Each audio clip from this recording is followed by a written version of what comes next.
Hey, yo, peace. Welcome back. Yep.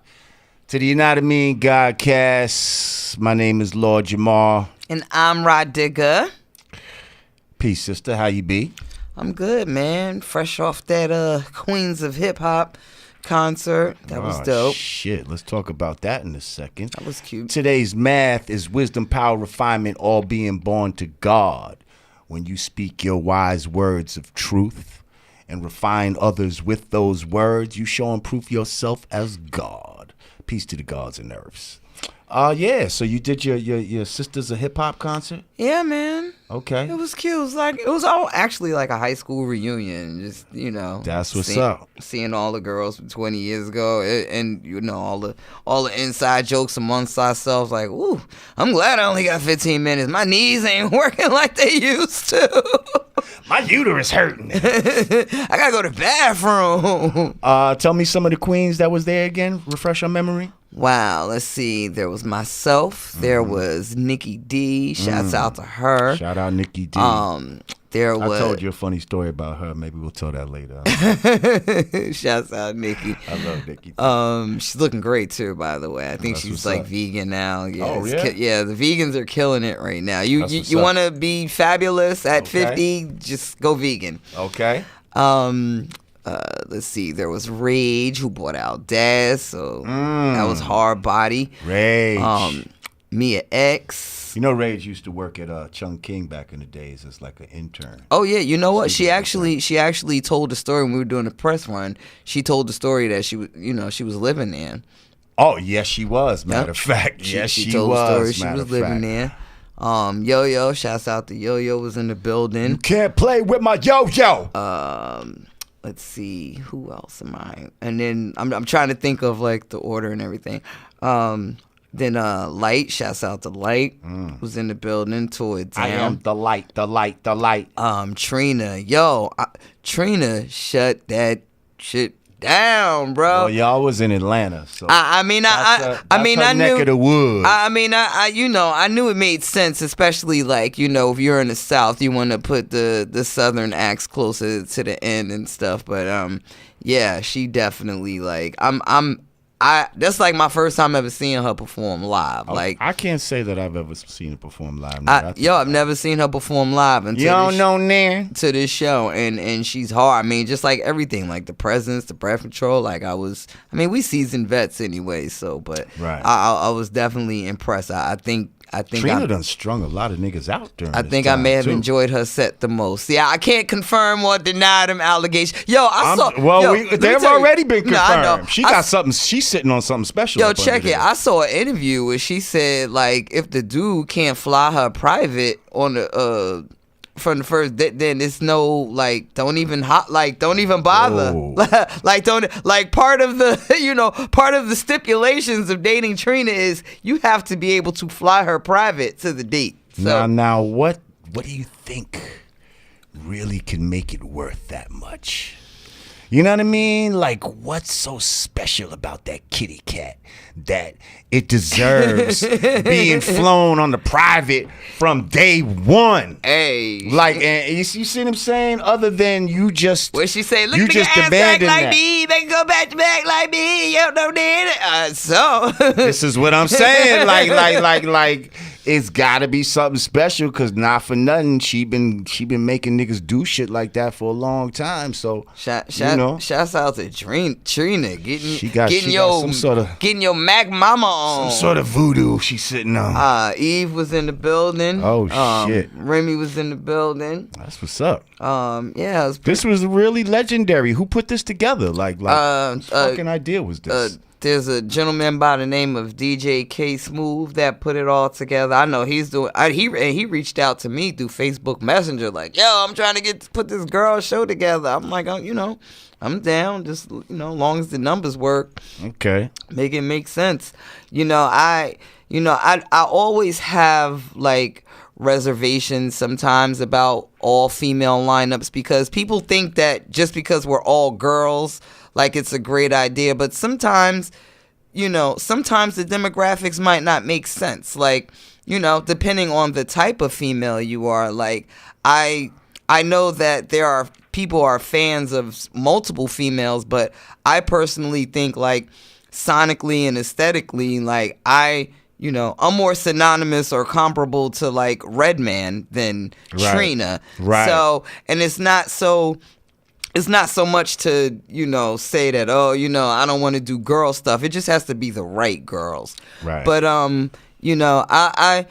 I wasn't sure how this was going to play out because it was like, it's like such a range of females, especially like with our content. But no, it was dope. I think people were just happy to see, female, like notable females like put it down, and it's been long overdue. So it sounds like it was dope. A good balance. Yeah, like, it was. You see dope. what I'm saying? If it was just you and Trina, maybe that wouldn't have been such a good mixture. But when you put you, Trina, and Light, and then Remy, and you see what I'm saying? Yeah. It's like you hitting. It's like you got Mia, but then you got Rage. Yeah, you got different time zones, and so when you put all that together, the best of the queens of hip hop. And there's so many different ways you could play with that. You could play with it in chronological order. You can play with it in regional order. Like it's so many different ways to freak the lineup.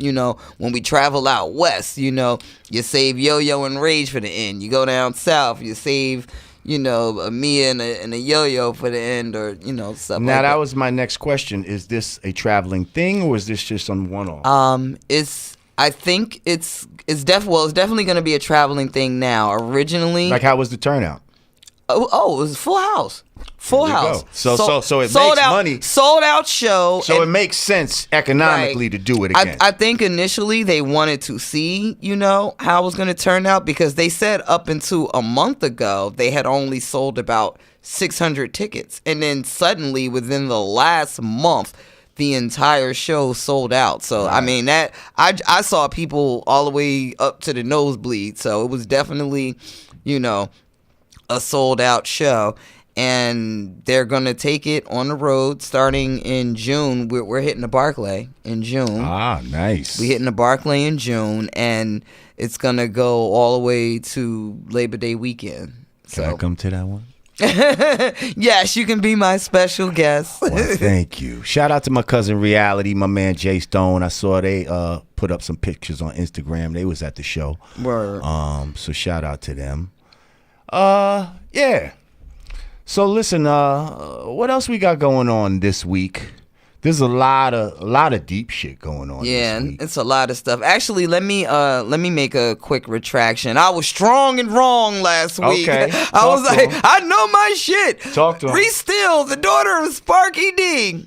She's Sparky D. I was wrong. She's actually the daughter of L.A. Star. But I was close. It was like an R in there. I knew there was an R in there somewhere, but. Well, I'm not gonna lie. I was just happy to hear Sparky D's name.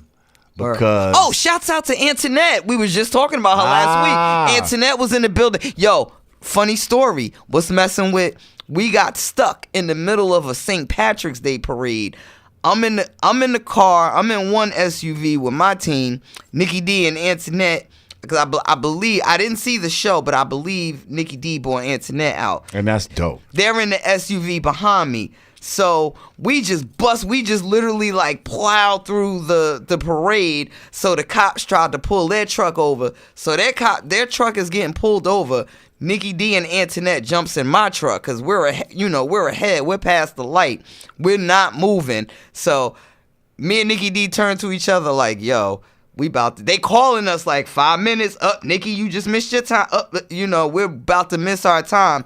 Me and Nikki just turned to each other like, yo, it's time to go get this bag. Yo, we hauled ass. We literally ran a mile to the venue, yo. Wait, y'all had to jump out your V and start running? Literally. Yo, we literally ran from, if you know the geography of ATL, we ran from Centennial Avenue to Baker Avenue, down the loading docks yes, we did that. See, I had on sneakers. They had on heels, but I jumped out first. I was like, "Yo, Nikki, this our bag." I'm sorry, I'm out. Look, the girls in the truck like, we got on our high heels. I just turned to Nikki. They like, y'all can't run. I turned to Nikki like, "Yo, This our money we talking about. She like, I'm with you. I just took off running. I turned around. I see Nikki and Antoinette running behind me with high heels. Then all the rest of the girls running behind them like, let's go get this money. So, funny story, but anyway. That's hilarious. Yeah, man. So much deep stuff. I don't even. A lot has happened in the past week, bro. We're gonna really get into it, but some serious stories going on. What's this I'm hearing about? The guy from Sacramento. Oh my goodness, and young brother. He was supposedly accused of breaking into windows, car windows, and ends up getting shot. 20 times, and let me make sure I get his name right. Stephon Clark. Stephon Clark. Shot and killed by Sacramento Police. Yeah, this is like a reoccurring theme. So he is, apparently cops spot him. They're saying he has a crowbar. Then they said he had a toolbar. A pursuit happens. He gets all the way to the backyard of his grandmother's house, and he gets shot 20 times. Show me your hands! Gun!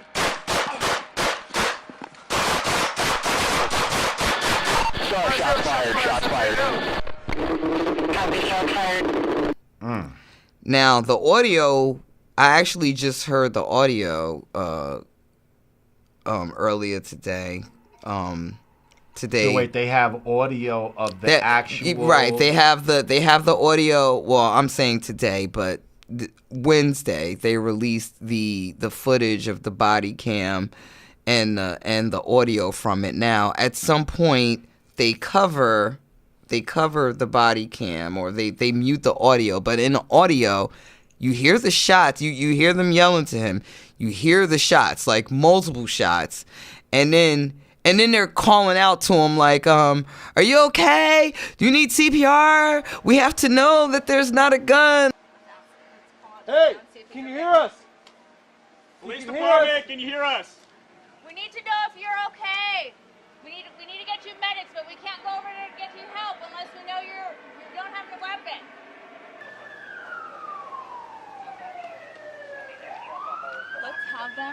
Let's have the next unit just bring a non-lethal in case he's pretending, but let's just in case. All right. They're like talking to him like they didn't just shoot him, and he's not responding. Like a motherfucker gonna respond after getting shot. He's not responding, and they're like befuddled of why they're not getting a response. So he could have a bullet in his trachea, and you're wondering why this motherfucker can't answer you. His grandmother witnessed this from the window. I guess she heard the shots. She came to the window and just saw her baby boy. I'm getting tired of this. I mean, what?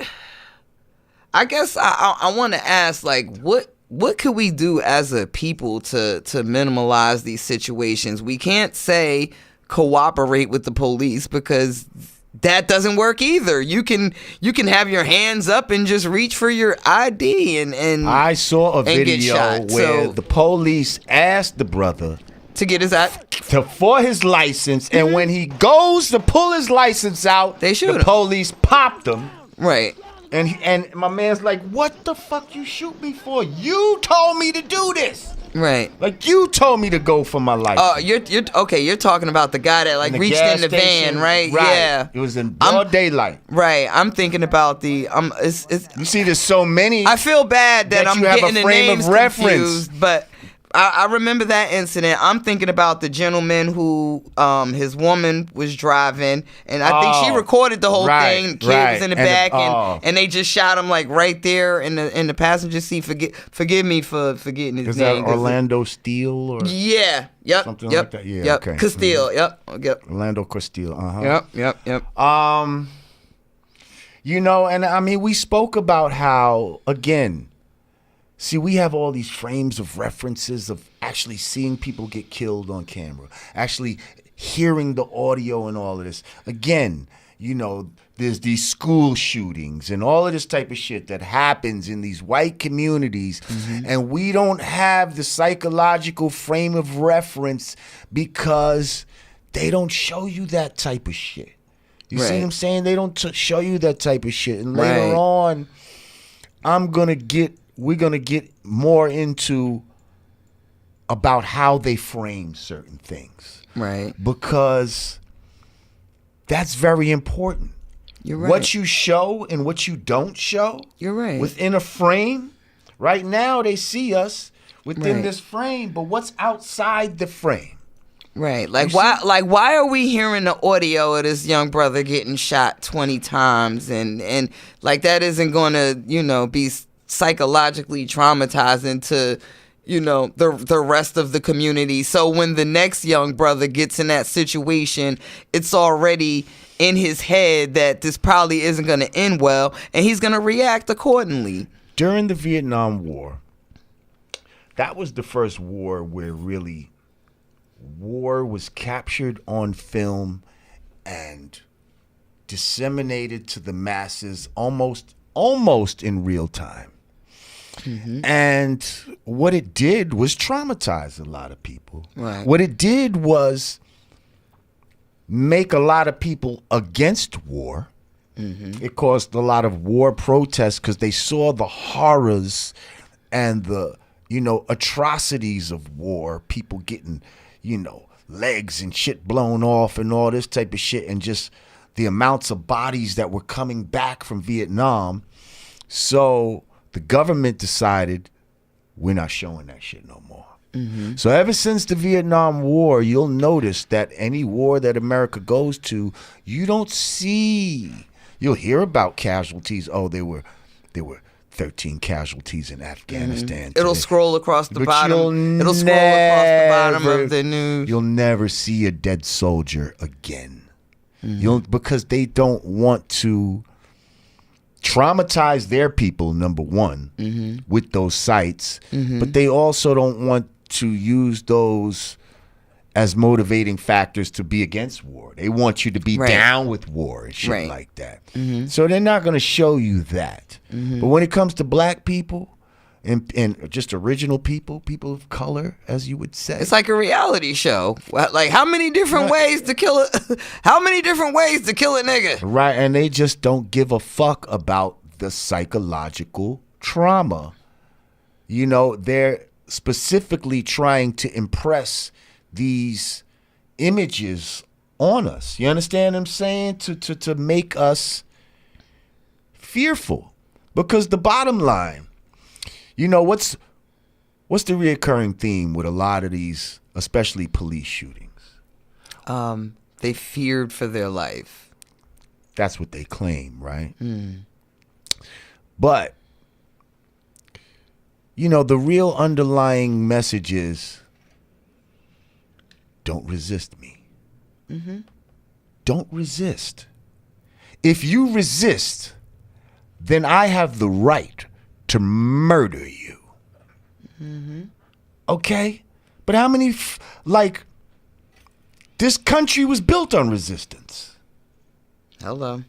Like I don't know any slave that came here willingly. Well, that's going to be a whole show we're going to do too. Because first of all, a lot of us were already here. Let's keep it fucking real. Right. These motherfuckers are not the Get them, Lord. These motherfuckers are not the great engineers and movers of people and stealers of people as they would have you think they are. They know that too. Okay? They know this country was built on the backs of all the others. This is true. They came here. They found most of us here. Some of us were brought over here from Africa, but not all these millions like these motherfuckers is trying to believe you that came here. Anyway, right about now, we're going to take a break real quick. Okay. We're going to calm down. I know this stuff like this get my pressure up. We're going to get into a Carlito Way 44 cartoon real quick, and we're going to come back. because I want to talk about this fucking Austin bomber. That guy. That guy. When we come the back. troubled guy. Yanadameen Godcast.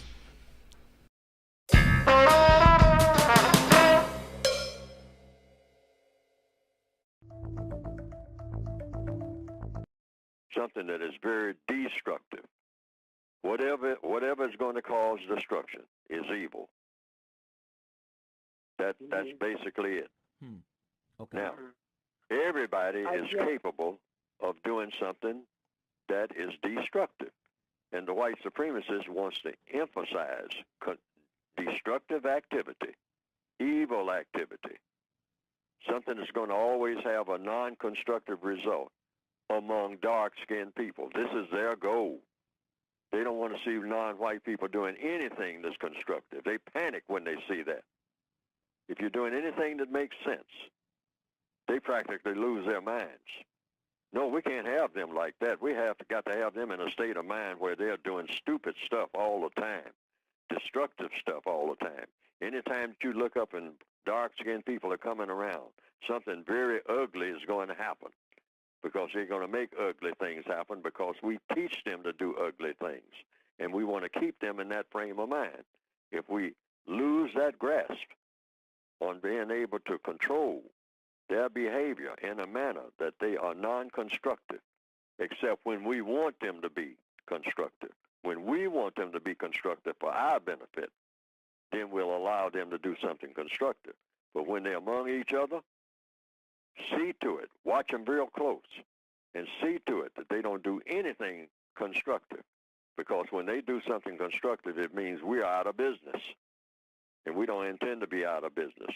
And what is our business? Mistreating people based on color. That's our business. That's our reason for being. That's our only reason for wanting to even breathe or be on the planet. What is the purpose of white supremacy? Mistreating people based on color for the fun, glory, and material benefit of people who are classified as white. That's the purpose of white supremacy in the modern day. Initially, it may have been another purpose, like genetic survival. But now they have been on such a roll for so long, it's for fun, glory, and material gain for the benefit of people classified as white, and for the complete confusion, destruction, and self-destruction among people classified as non-white. That's how they think the entire planet should be run forever. We getting that money, nigga. Downtown in the building. I'm a nigga with money. I'm a nigga with money. I'm a nigga with money, and I don't love that bitch. I tell a bitch, make me rich. I'm a nigga with money, and I don't love that bitch. Yeah. Don't kill me, even though I teach you how to do it. Kill your brother and the fellow down the street. And anybody who remotely looks like you. Kill it. Kill it. Harm it. Kick it. Curse it. Write a song about kicking it and killing it and cursing it.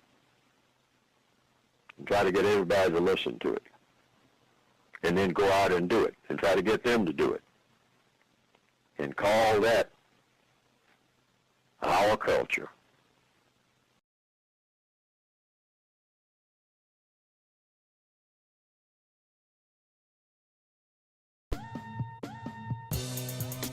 Peace.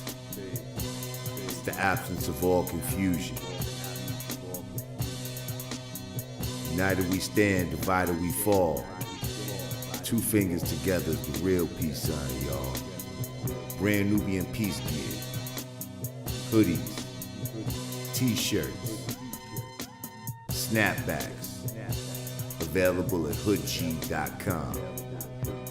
Get yours today. All right, we're back. Yanadameen Godcast, Lord Jamar, Digga.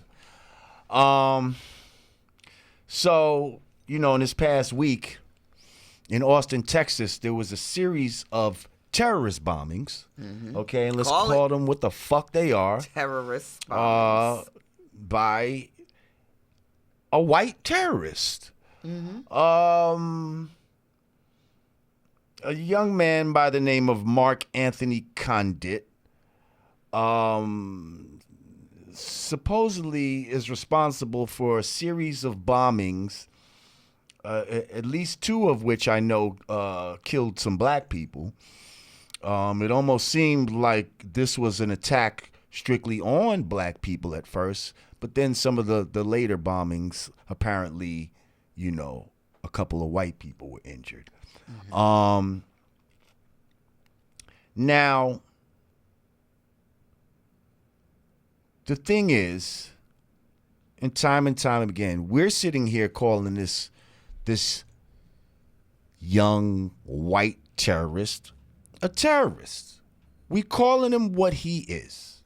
Okay? He even went as far as to detonate a suicide bomb. He's a suicide bomber. It doesn't get any more terrorist than that. He committed suicide by detonating a bomb and injured the police in the process.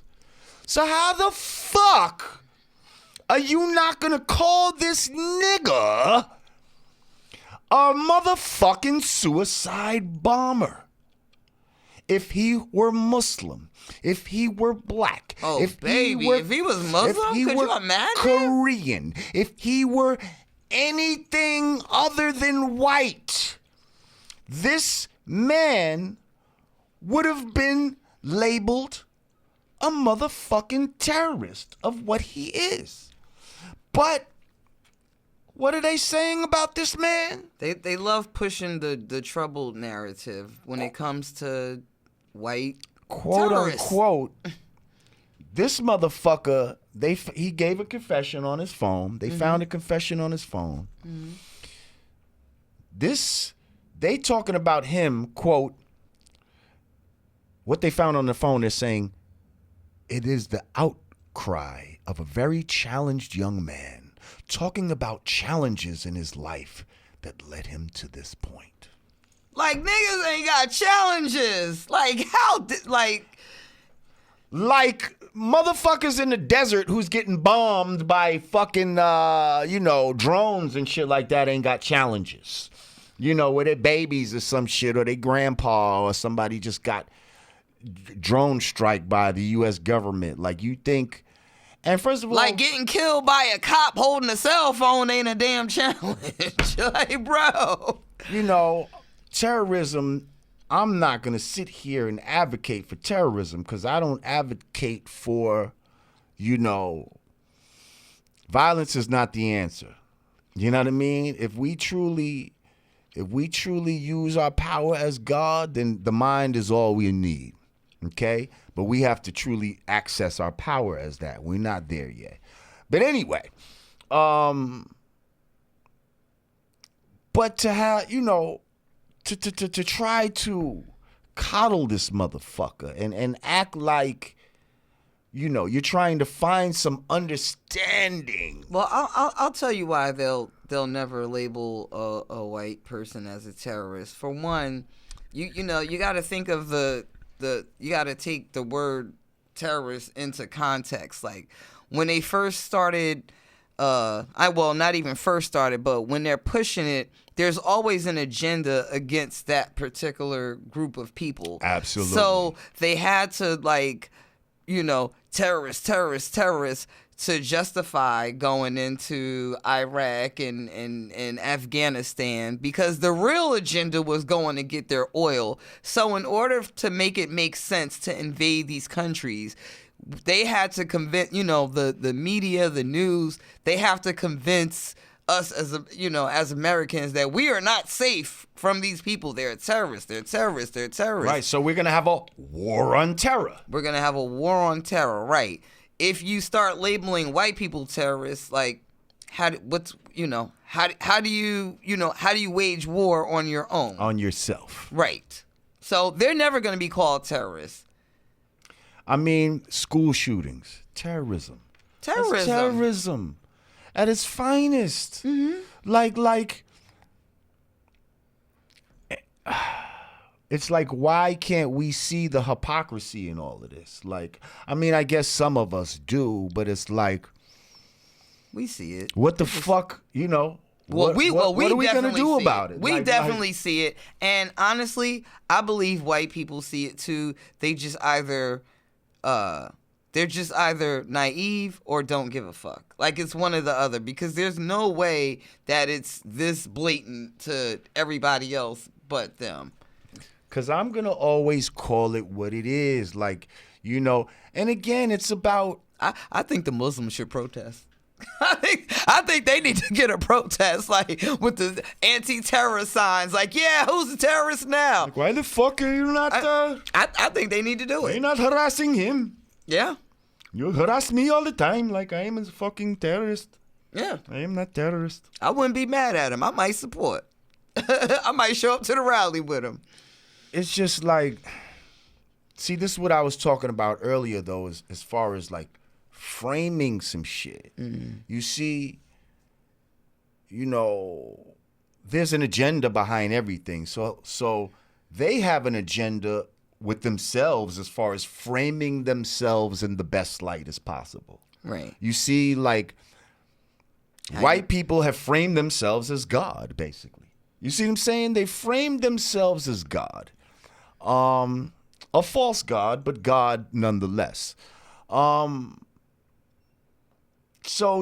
it goes back to what you were saying about how, you know, when there's a school shooting, like you won't or things like that, you know, you'll just see devastated victims. Like you'll never really see like the carnage and the horror with it as like the way we see it when when black people are getting killed by cops and it just will never be treated the same. Like never. Look how many school shootings have been conducted in white schools. Why are there no metal detectors in white people's schools?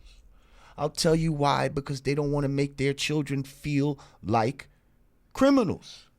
Whereas they don't mind making our children feel like criminals. Like, if you look at some of the schools in the city, them shits is set up like jails. Like, they look like jail. Like, I mean, the construction of it, the way the walls and the halls and the bathroom, it's like jail.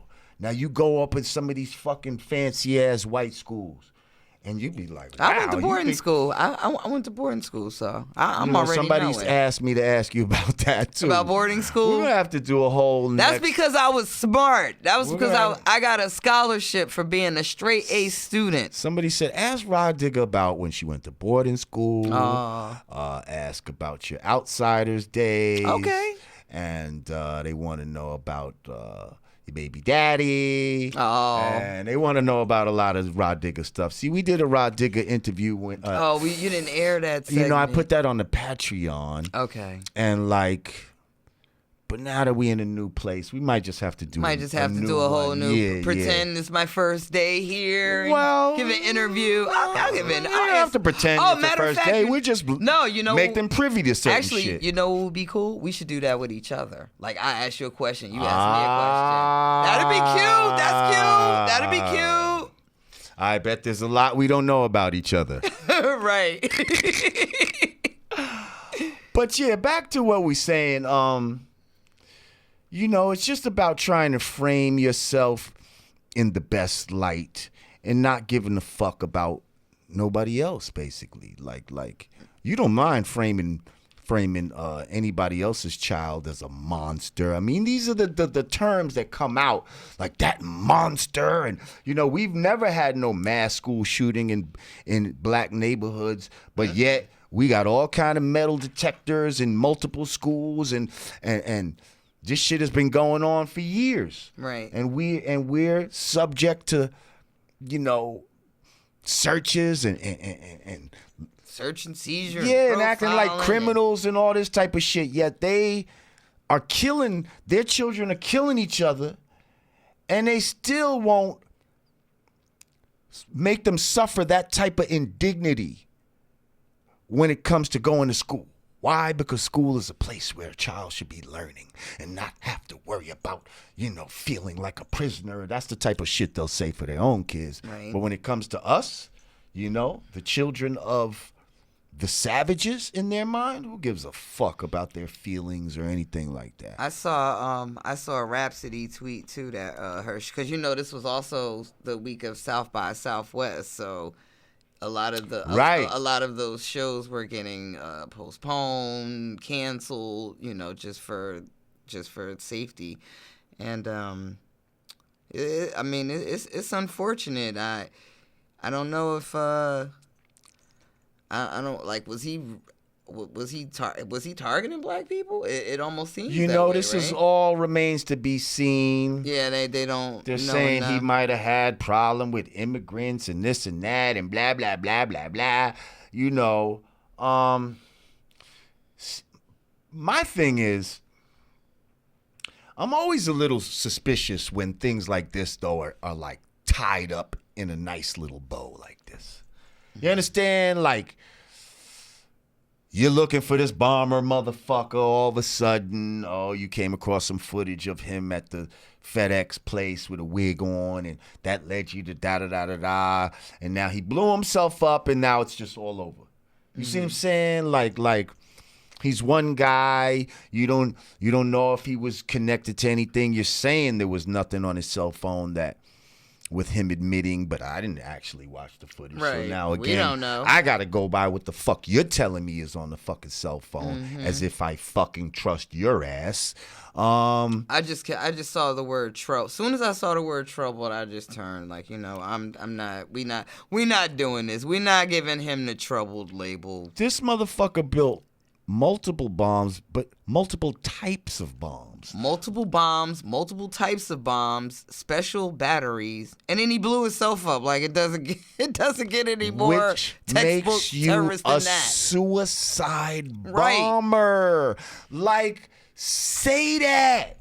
Just say that. I mean, I'd love to see at least one of these white outlets have the balls to just come out and be like, oh yeah, the suicide bomber, Mark Anthony Conditt.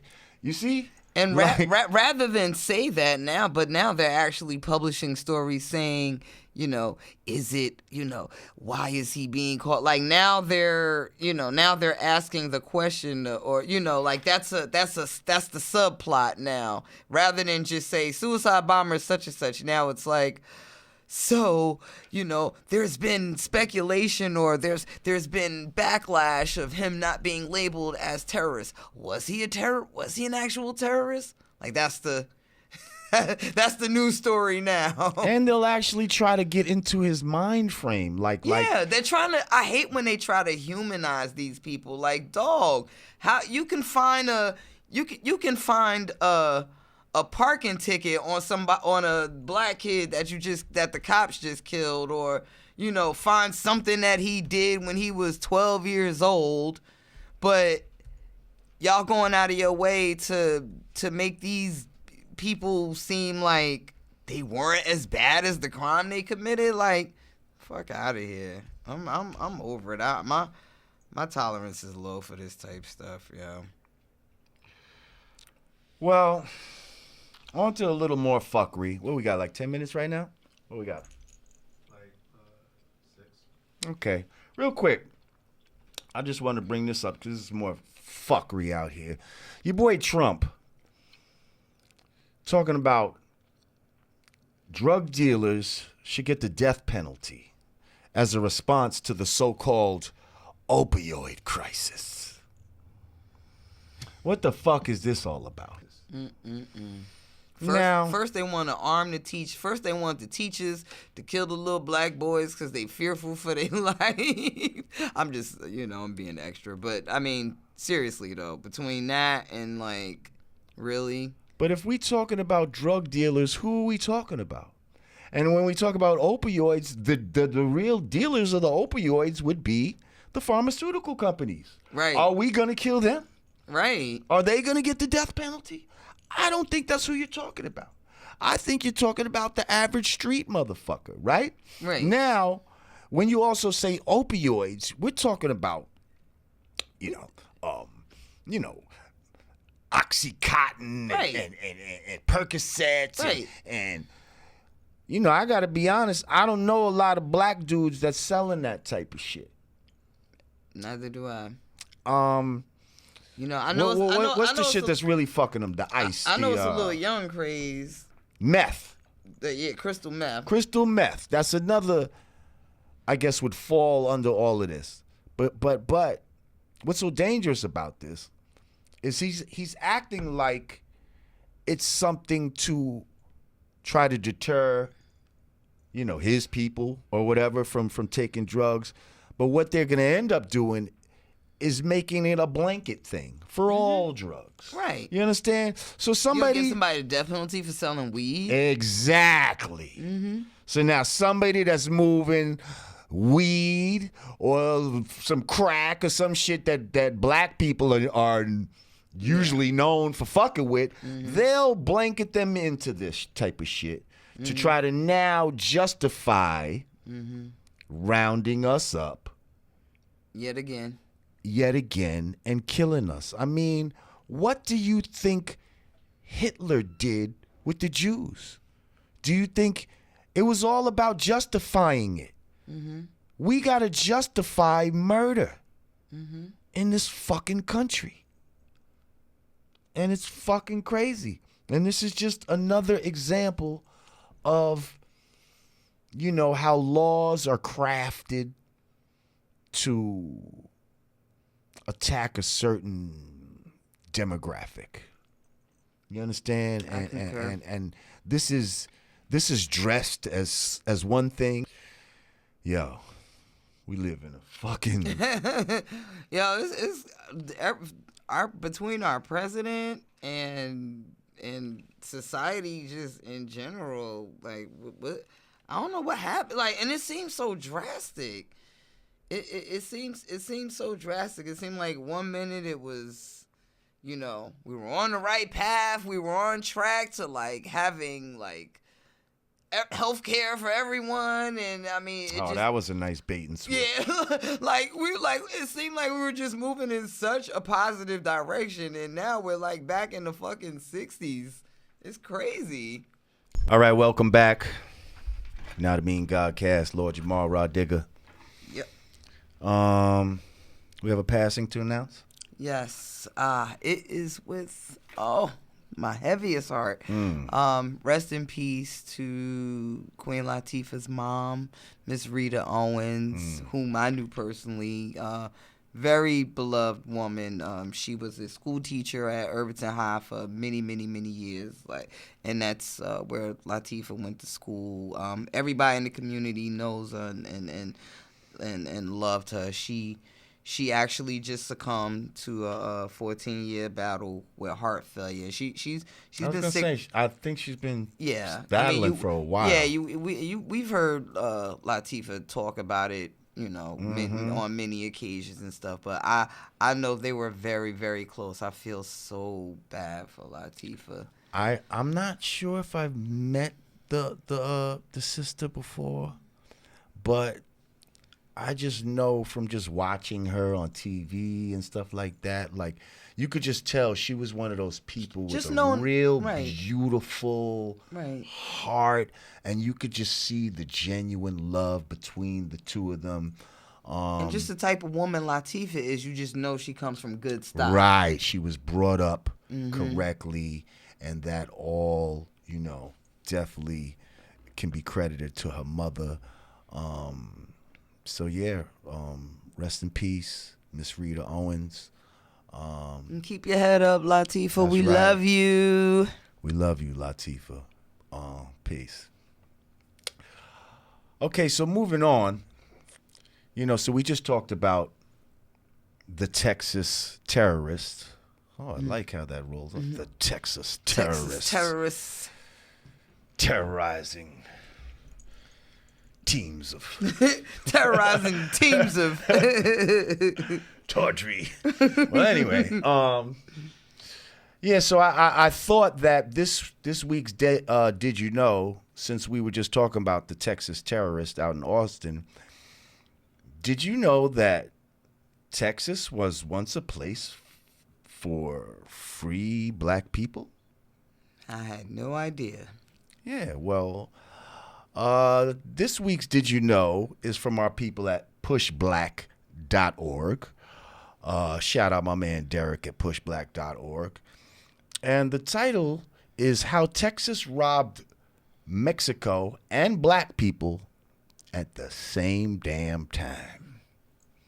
Well, it doesn't say at the same damn time in the title, but it says at the same time. At the same time, and I just had to, I feel the sentiment. Update it a little bit. At the same damn time, rob Mexicans and niggas at the same damn time. Okay. That's a song. Okay. Now, Texas may be the second largest state, known for its don't mess with Texas attitude, cowboys, and the Bush family. But the Lone Star State has a surprising backstory. It once was a haven for free black people. In 1824, the Mexican government enacted the General Colonization Law, which guaranteed land ownership to all heads of household, regardless of race. For black families, some of whom had first settled on the land in the 1700s, this was an amazing opportunity to acquire land and true freedom. But things took a turn for the worse when the Mexican government realized that all the white U.S. settlers were isolating themselves from the rest of the population and refusing to be naturalized as Mexican citizens. Bastards. The Mexican government also noted that white U.S. settlers blatantly ignored their slavery reforms, which included a ban on selling or purchasing enslaved people and requiring that children of those enslaved be freed at age 14. The Mexican government decided to ban immigration from the U.S. to Texas, leading to what is now known as the Texas Revolution. This ban had a grave effect on black people. Soon after the ban, Texas government officials established the Act Concerning Free Persons of Color. This gave free black people living in the Republic of Texas two options: flee or be sold back into slavery. The past informs the present. Today, Texas is known for textbooks with their own twisted version of American history and slavery, approving anti-Latino immigration laws, and as the place where we may never know what happened to Sandra Bland. Wow. They just dropped that. I bet you didn't know that. Now, this leads us right in, as many Push Black stories do, into our book recommendation of the week.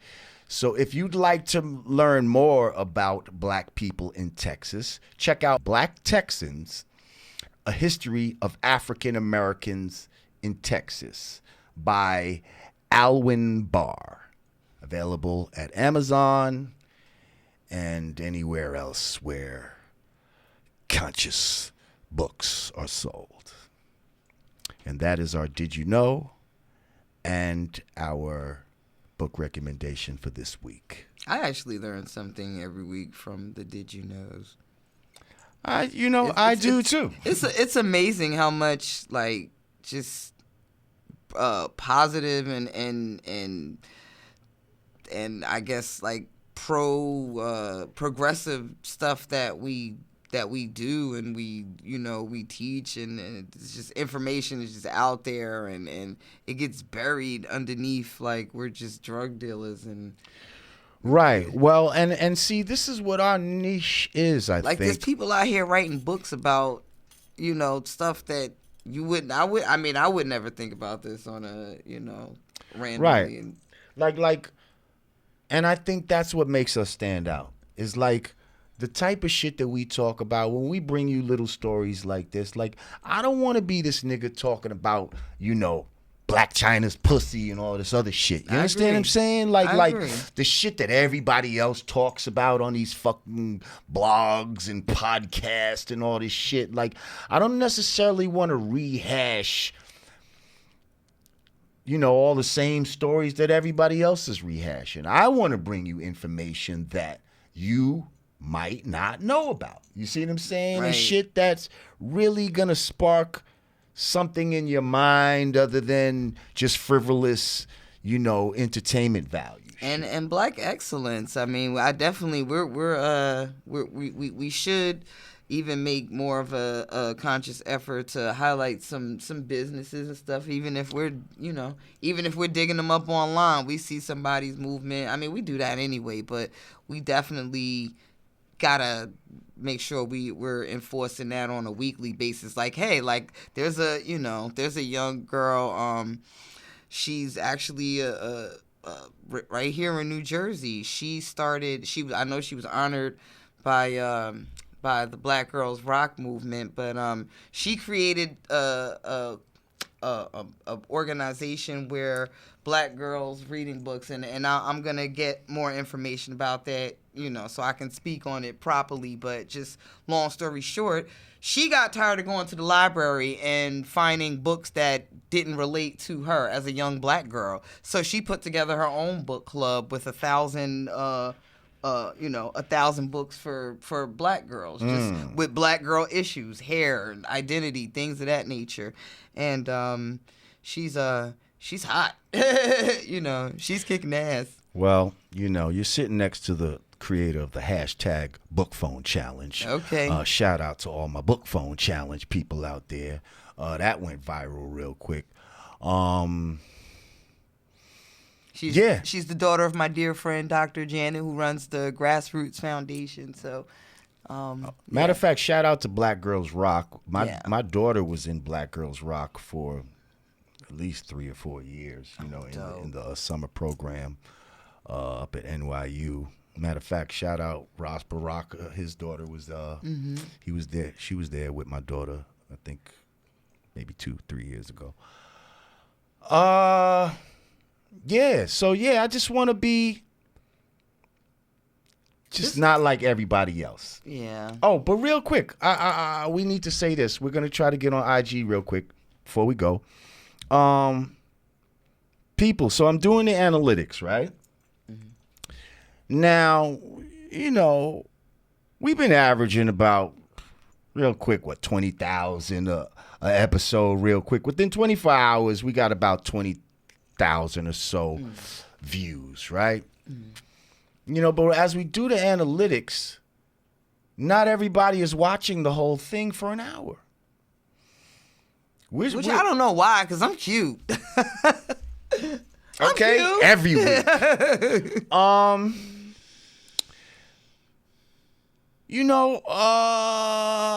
know we're in a real microwave society where everybody wants things real fast, and you know what I mean? Short attention spans. So now, do we cater to short attention spans, or do we say y'all motherfuckers need to build up your attention span? Like at some point, we're gonna have to figure that out. But if I don't start seeing those analytics go up, what I think we might start doing is chopping these up into little 20-minute segments. And releasing them in smaller bites and seeing how that works out. What do y'all think about that, people? Yeah. If y'all think that's a good idea, let us know in the comments, because I'm very close to doing that maybe next episode, and just try it out. Like I said, everything's a work in progress here, and we're always gonna get better and better. Yeah, another thing. It's a real melancholy day. How you feeling today? Yeah, I'm not really. Well, it's after today. The snowstorm and all this real goofy snowstorm. All these nor'easters in the fucking springtime and all this crazy shit. And my clock is so off right now because I'm dealing with being woke all night and sleep all day. I just need another 24 hours to get back on track. Well, the real New Year. I feel like my body is here, but my mind really isn't. But I love y'all. I'm here. I'm here. Come on, which is why we're here. Trust me. First of all, shout out to all y'all motherfuckers that do this every day. Bro. Because we do this once a week, and I'm gonna tell you, this is if we had to do this every day, oh no, y'all really have to pay a motherfucker. I'd have been had to sneak you about 4 female rapper conversations ago or something. Hey, but it's my dog though. But like she said, real quick about yes, we want to promote Black businesses and all that. So if y'all want to promote your, if you want to advertise with us, get with us. Yes, you know what hit I mean? us up. It's not free because, you know, but come on, we got to work here, y'all. And let me tell y'all, we're not funded. We're doing this out of the love. You see what I'm saying? And so I'm if tired. y'all don't start, I'm tired today. If y'all don't start breaking off, like, you know, hey, we here for y'all. That's all I'm gonna say. So we're gonna put up that Patreon. We got the Cash Me now. If you want to just go straight to the Cash Me /Yanadameen, you could do that. But y'all gotta put your money where your fucking mouth is, like, cause we not gonna just keep doing this. Otherwise, we just gonna go back to touring every day. I mean, nah, but we love coming here with y'all. We do. So right about now, and we still touring every day. Don't get it fucked up. Yeah. But I'm just tired. saying, like, I just got off the plane. You know, there's a lot of preparation that goes into this, and a lot of planning, and you know, people that we got. It's not like just getting up here and just talking. Like, we have to research and do things. There's a lot of shit going on. So please, y'all, put your money where your mouth is. And Jamar has the best weed. I look forward to seeing him every week. She said it. I didn't.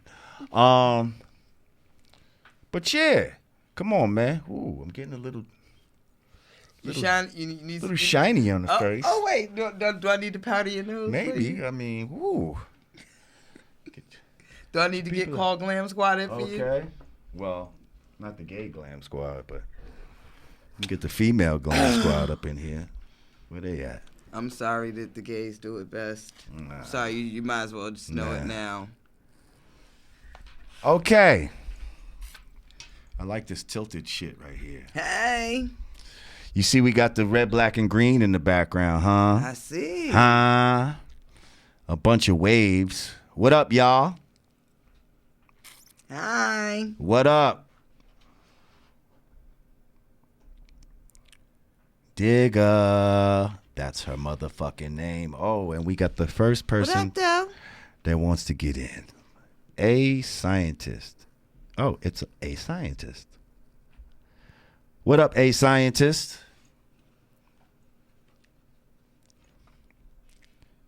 You want to join the cast and have a motherfucking blast? See, now our heads is cut off. Peace. What the deal is? Peace. You can hear me? Yeah, I can hear you. You hear us? Yeah, I got you good, God. That's what it is. How you doing? You here with us? What's goody? Peace. Rah Digga in the house. And the place is tight. Word. Ain't she looking all beautiful and shit? Man, always. And it's her voice.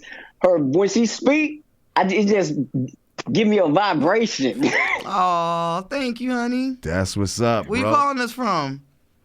Love of Law, L.A. Oh, that's what's up. Okay. Oh, you talking that God body talk. What's your name, God? Raheem Scientific Allah. Peace to the God. How you be, God? Peace to the God. I'm good. What part of Love of Law you in? I'm in like Palms, Culver City. It's like, you know what I mean? It's on the west side, I guess. Okay. Not South Central. Okay. But ain't nothing wrong with South Central.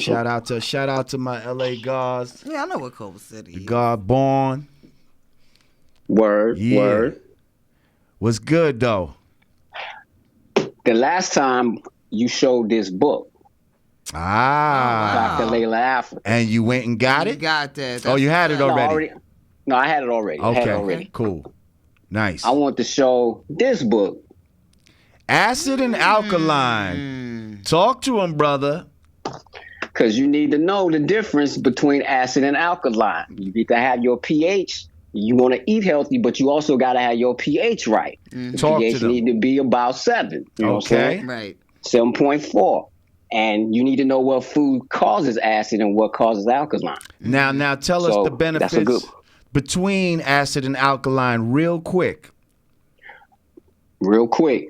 If you become too acid, the body becomes acidosis and your organs and stuff start failing. And it's almost no way to come back from that. You develop all the chronic illnesses, like people with the chronic diseases, like the cancers, things like that. Their bodies are more acidic. That's why they recommend eating foods high in alkaline. And they give us a lot of acidic foods to try to make us acidic. Yep. Now, high alkaline foods. See, now our bodies are like batteries, so that's why we would want a high alkaline food. Now, a quick trick, because we're running a little short on time. Shout out to J Dreams, I know 9.5. You must be drinking that Essentia. I know they be out there, they got sometimes that expensive alkaline water and, these alkaline bottles and all this type of shit to make alkaline water. But, one of the easiest way to make you some alkaline water is take some water, throw you a lemon in there or a cucumber, and you automatically have alkaline water. So you go ahead and drink that every morning, get you some alkaline water in your system, and charge up that battery. And I'm glad you showed that to our viewers, because I was just thinking about alkaline water while I was driving here earlier today. So I'm glad you brought that up. Word. I got one more question. Okay, real quick. Oh, he done made a run and came back. What's up? Oh, this album here. Shit. This album here. What album was this supposed to come after, and what was the reason they had put it on the shelf or whatever? What happened with that? Tell me some of the songs on that one. That's This is Seen Enough. Okay, that's the album. That's actually music that we recorded on our own prior to getting the deal with Arista. So when we got back together on our own and started recording some shit on our own, which was like unheard of at the time, like, because usually niggas would just move for a check type of shit. But we was like, you know what?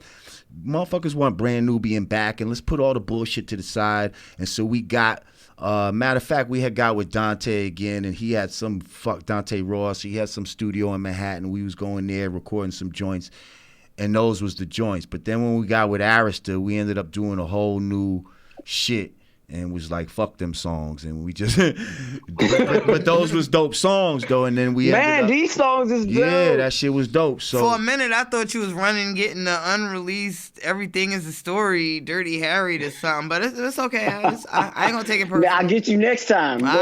Next time. Yo, we appreciate you hitting us up, God. We got to make a move real quick because we were a little pressed for time today. Thank you for checking in. Yeah, thank you for checking in. Let people know to, come fuck with us, and you'll be seeing yourself on Sunday. Word up. Peace. Peace to God. Shout out to everybody that's here. Oh, the real Scott Free. Is that my man Scott Free from Loud Scott Free? It probably is. Maybe, what up? Possibly. What up, Scott Free? Shit, you need to come up here and be a guest with all the fucking famous motherfuckers you done signed in your lifetime. You and Maddie C. You and Maddie come up here one day. All right? Well, yo, I think we've come to another conclusion. Yeah, man. Of this Yanadameen Godcast. A lot of depressing news this week. Yeah, we live in a kind of depressing world at times, right. But this too shall pass. Yeah, everything is a catalyst. Like everything, depressing shit is needed. Yeah, honestly, to motivate you to that's right. to get some happy shit in your life. You understand what I'm saying? We're strong, resilient people. Yes, we are. So yeah, thank you for joining us once again. Yes.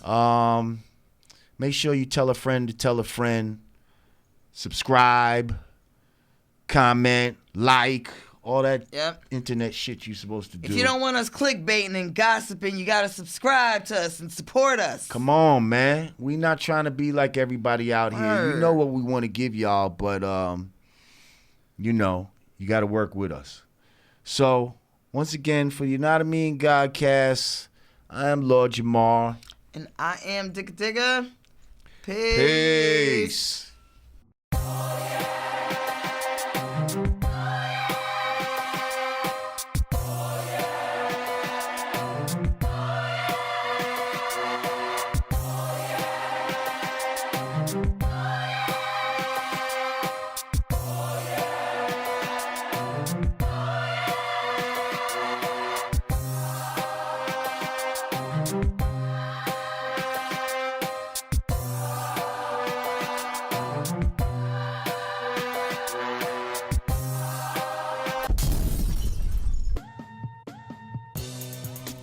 Peace. It's the absence of all confusion. United we stand, divided we fall. 2 fingers together is the real peace sign, y'all. Brand Nubian peace gear. Hoodies. T-shirts. Snapbacks. Available at hoodg.com. Get yours today.